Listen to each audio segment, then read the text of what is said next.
Assalamualaikum semua. Jadi pada hari ini, kita akan belajar tentang tajuk adab tutuplah auratmu Pendidikan Islam tahun 4. Seterusnya, bagi objektif pembelajaran bagi subjek ini, yang pertama, menyatakan maksud dan hukum menutup aurat. Yang kedua, dapat menerangkan hukum menutup aurat berdasarkan dalil nakli berserta terjemahannya. Yang ketiga, menjelaskan adab dan ciri berpakaian yang menepati syarak. Yang keempat, menghafaz doa berpakaian dan mengamalkannya. Dan yang kelima, mengaplikasikan adab berpakaian yang menepati syarak. Jadi, apakah maksud aurat? Aurat bermaksud bahagian yang wajib ditutup dan tidak boleh didedahkan. Apakah pula dalilnya? Daripada surah An-Nur ayat 24, A'udzubillahi minasyaitanirrajim. Wala yubdina zinatahunna illa ma zahara minha. Yang bermaksud, dan janganlah mereka memperlihatkan perhiasan tubuh mereka kecuali yang zahir daripadanya.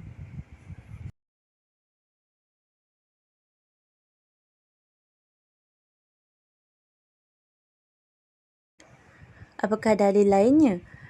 Daripada Nabi Muhammad SAW pernah bersabda dengan mahumnya, ada dua golongan ahli neraka yang belum pernah dilihat oleh baginda dan salah satunya ialah perempuan-perempuan yang membuka aurat mereka, yang cenderung melakukan maksiat dan mendorong orang lain juga untuk melakukan maksiat.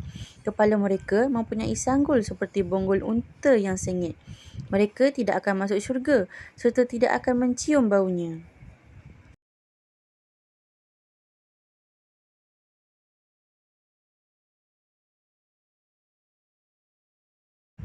Jadi murid-murid, selepas mengetahui maksud aurat, marilah kita mengetahui ciri-ciri pemakaian yang menutup aurat.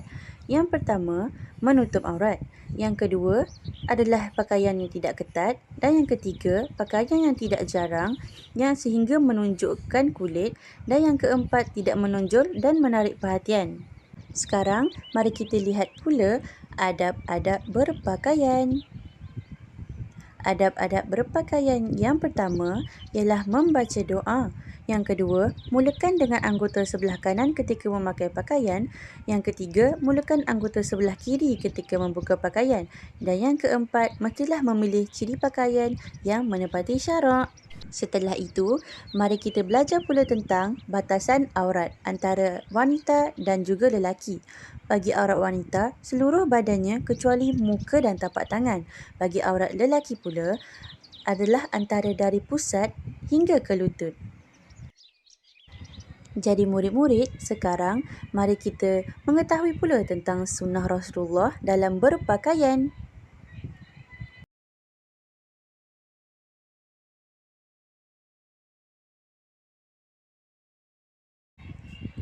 Yang pertama, Rasulullah memakai baju yang berlengan panjang hingga ke pergelangan tangan.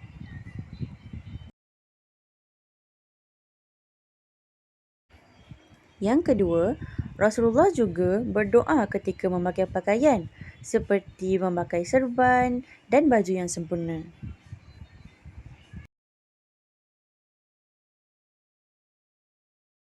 Dan yang ketiga, antara sunnah lainnya ialah Rasulullah juga suka memakai pakaian yang putih, bersih, wangi dan juga memakai pakaian yang sederhana.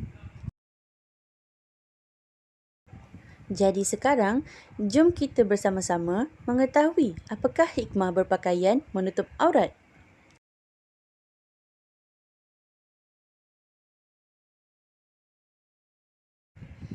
Jadi, apakah hikmah-hikmahnya? Yang pertama, kita dapat membuktikan ketaatan terhadap perintah Allah Subhanahu Wa Taala. Dan yang kedua, kita juga dapat menjaga maruah dan kehormatan diri apabila kita menutup aurat dengan menepati kaedah syarak yang ditetapkan. Akhirnya, kita telah pun sampai kepada rumusan bagi topik adab tutuplah auratmu ini. Rumusan yang boleh dibuat ialah kita dapat mengamalkan adab berpakaian yang menepati syarak. Bukan sahaja dapat memelihara kehormatan seorang Muslim, bahkan menjadi pemakai berasa yakin dan orang di sekeliling juga berasa selesa. Dengan ini, maka berakhirlah sesi pembelajaran kita pada hari ini. Sekian, terima kasih. Assalamualaikum warahmatullahi wabarakatuh.